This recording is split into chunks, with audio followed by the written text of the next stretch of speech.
और बुलेटिन का आगाज करेंगे इस अहम खबर से कि मुल्क में अमला गेर लग गया, तमाम रिकॉर्ड टूट गए। India deserves to be called a bright spot on this otherwise dark. और इस वक्त की बड़ी खबर आपको बता देना चाहती हूँ, पहले जीडीपी के आंकड़े आ चुके हैं। आंकड़े अब से कुछ देर पहले जारी किए। Latest statistics available, India has seen a growth in GDP. IMF के हवाले से ये आंकड़ा साझा किया है। इसे देखिए, ये पूरा डेटा शेयर किया गया है। साल 2015 से साल 2025 तक कौन सा देश किस रफ्तार से आगे बढ़ा। इस सूची में भारत 105% वृद्धि के साथ टॉप पर है। भारत के बाद अमेरिका, फिर चीन, चौथे नंबर पर जर्मनी और 5वें नंबर पर जापान है। जब 2013 का इलेक्शन हुआ था तो पाकिस्तान मुस्लिम लीग नून ने कहा था कि हमसे ज्यादा बेहतर इकोनॉमी को कोई नहीं संभाल सकता। मीनिंगफुल इस्लाहात वो नहीं हुई। आपकी आज की खबर यह है कि 100 बिलियन आप डेफिसिट में जा रहे हैं। वैसे अगर आम अल्फाज में लोगों को समझाना ना पाकिस्तान की इकोनॉमी क्या है। आपकी कमाई सिर्फ 8 रुपए है, 100 रुपए के खर्चे में से सिर्फ 8 रुपए आप कमा रहे हैं। जब पूरी दुनिया की अर्थव्यवस्था हिली हुई है, बड़े बड़े एक्सपर्ट्स को हर जगह आने वाले वक्त में अंधेरा दिख रहा है, तब दुनिया की सबसे बड़ी वित्तीय संस्था इंटरनेशनल मॉनेटरी फंड यानी IMF को अगर कहीं उम्मीद की एक किरण दिख रही है तो वो कहां दिख रही है आपको पता है? भारत में।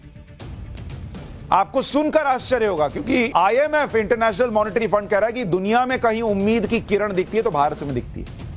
मौजूदा हालात में IMF ने भारत को ब्राइट स्पॉट बताया है।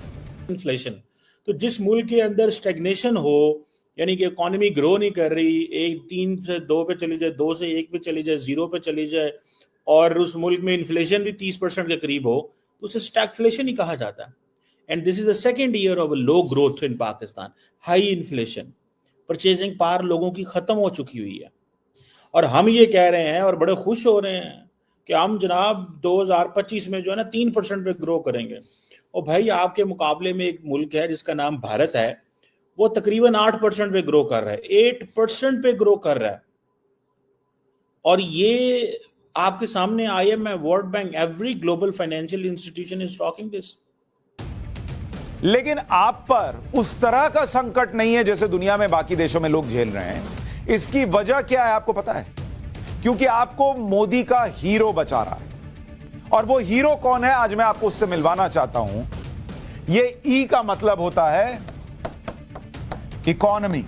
सबसे पहले सुनिए IMF की मैनेजिंग डायरेक्टर ने भारत के बारे में क्या कहा। बात करने जा रहे हैं कि मोदी सरकार के हवाले से कुछ तहकीकाती इदारे हैं दुनिया भर में जो तहकीक करते हैं, और उस पर अब ये तहकीकाती इदारे आलमी दुनिया के हैं, सिर्फ पाकिस्तान के नहीं है। वो क्या कह रहे हैं हिंदुस्तान के बारे में, वो मैं आपके सामने रखना चाह रही हूँ। India deserves to be called a bright spot on this otherwise darker horizon because it has been a fast-growing economy even during these difficult times. But most importantly, this growth is underpinned by structural reforms. Rana साहब, आपका क्या ख्याल है? क्या अंदरूनी मसाइल तो अपनी जगह, लेकिन भारत को भी कहते हैं पीछे छोड़ देंगे, इस एतमाद में इजाफे की वजह क्या है? नासिर निगरान वजीर खजाना ने IMF मुआहदे पर चलने का ऐलान किया है, जिसके बाद रिलीफ मिलने की सारी उम्मीदों पर जैसे पानी फिर गया। डॉक्टर शमशाद अख्तर ने सेनेट कमेटी से बात करते हुए कहा कि मौजूदा IMF प्रोग्राम पिछली हुकूमत से विरसे में मिला है, जिस पर बातचीत का कोई रास्ता नहीं है। मईशत की हालत तवक्को से बढ़कर खराब है, जिसमें रिलीफ देने की कोई गुंजाइश नहीं है। यानी बालफाज दीगर अवाम को ऐसे ही जीना पड़ेगा और महंगाई का कड़वा घूंट पीना पड़ेगा।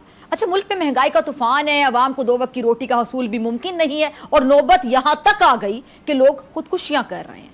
जब मुहर किए गए दूध शहद की नहरें बहाने की बातें की जाती रही हैं, लेकिन अवाम के हिस्से में क्या आता है? भूख, प्यास, गुर्बत, बुनियादी सहूलियात से दूरी, महरूमियां। और ये कोई नई बात नहीं है, हमेशा से ऐसा ही तो होता आ रहा है। पाकिस्तान का जो मुस्बत चेहरा है इस इजलास के बाद किस हद तक उभरेगा? इस भी लिस्ट में होते हैं। एक सवाल ये उठाया जा रहा है जब से कल से खबर आई है कि शायद ये हमारी सिफारती सतह पर नाकामी है। तो फिर जितने ममालिक, जिसकी क्या तमाम ममालिक जो इस लिस्ट में होंगे वो सिफारती सतह पर नाकाम हो गए? दोस्तों, भारत की इकोनॉमी तकरीबन 8% पे ग्रो कर रही है, लेकिन पाकिस्तान के जो एक मिनिस्टर साहब हैं, ministers of planning and commission Ehsan Iqbal साहब, वो बड़े खुश होकर शेयर कर रहे हैं कि हमारी इकोनॉमी जो है वो 2.4%, 2% पे ग्रो कर रही है। मतलब वो ये कह रहे हैं कि पिछले साल तो हम माइनस में थे और हमारे यहाँ, अच्छा अब अगर इनसे पूछें तो वो कहेंगे भाईजान इसमें हमारा क्या कसूर है, वो तो पिछलों ने किया है, पिछलों से। जी नहीं, बात असल सीधी सादी ये है कि वो देख रहे हैं कि आपके अंदरूनी हालात कैसे हैं और किस मुल्क आपके हमसाये हैं। अगर अंदरूनी हालात ऐसे हैं जैसे इस वक्त हमारे हैं, जिधर टेररिज्म हर रोज एक नहीं 2-3 इंसिडेंट्स हो रहे हैं, तो जाहिर है तो उधर कहेंगे कि भाई इस मुल्क में टेररिस्ट आ गए हैं, अफगानिस्तान से आ रहे हैं, इंडिया से आ रहे हैं, फॉर ऑल दीज रीजंस। पूछेंगे वो कहेंगे हमारा क्या कसूर है, हमारी तो हुकूमत चली गई थी तो हम वो इकोनॉमी स्लो हो गई। उससे पिछले पूछो वो पिछलों पर डाल देंगे, उससे पिछले से पूछेंगे उससे पिछले पर डाल देगा। मतलब कोई nobody is going to take the responsibility. 8% से भी ज्यादा वो ग्रो कर रहे हैं। उनका जो नेशनल स्टैटिस्टिकल ऑफिस है वो भी यही कह रहा है, ठीक है जी। रिजर्व बैंक ऑफ इंडिया भी यही कह रहा है कि 7% प्लस है। सो हमें ये देखना है कि हमारे कहाँ पे प्रॉब्लम्स हैं, या हमने ऐसे ही ग्रो करना है, या जरूरी कोई नहीं है। वो पता है क्या पैगाम लेके बैठे हुए हैं, विकसित Bharat, which means making India a developed nation by 2047। यहां पे क्या होता है, यहाँ पे 10 साल मंसूबे आते हैं, 15 साल 20 साल आते हैं, हुकूमत उड़ा देते हैं, वो कहते हैं जनाब ये हुआ क्या।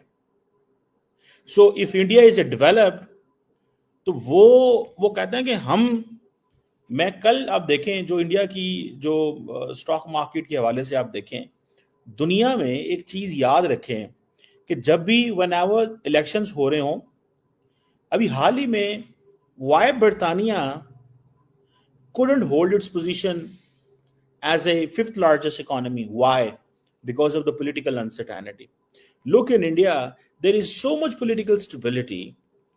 There is so much political stability that within and during the elections, दोस्तों कैसे आप सब, उम्मीद करते हैं आप सब बहुत अच्छे होंगे। दोस्तों मैं आज आपको मेरे चैनल पे स्वागत करती हूं और आज आपके लिए मैं लेके आई हूं पाकिस्तान मीडिया की लेटेस्ट वीडियो। अगर बिना स्किप किए पूरा वीडियो देखे हुए तो आपको भी आनंद आएगा और मेरे को भी अच्छा लगेगा। और दोस्तों आज का वीडियो काफ़ी शानदार होने वाला है, इसलिए बिना स्किप किए पूरा वीडियो देखना। और दोस्तों आज हम देखने वाले हैं पाकिस्तान मीडिया का रिएक्शन वीडियो, इसलिए बिना स्किप किए पूरा वीडियो देखना। अगर किसी भी एंगल से मेरा ये वीडियो आपको अच्छा लगा हो तो प्लीज़ ज़्यादा से ज़्यादा शेयर करना।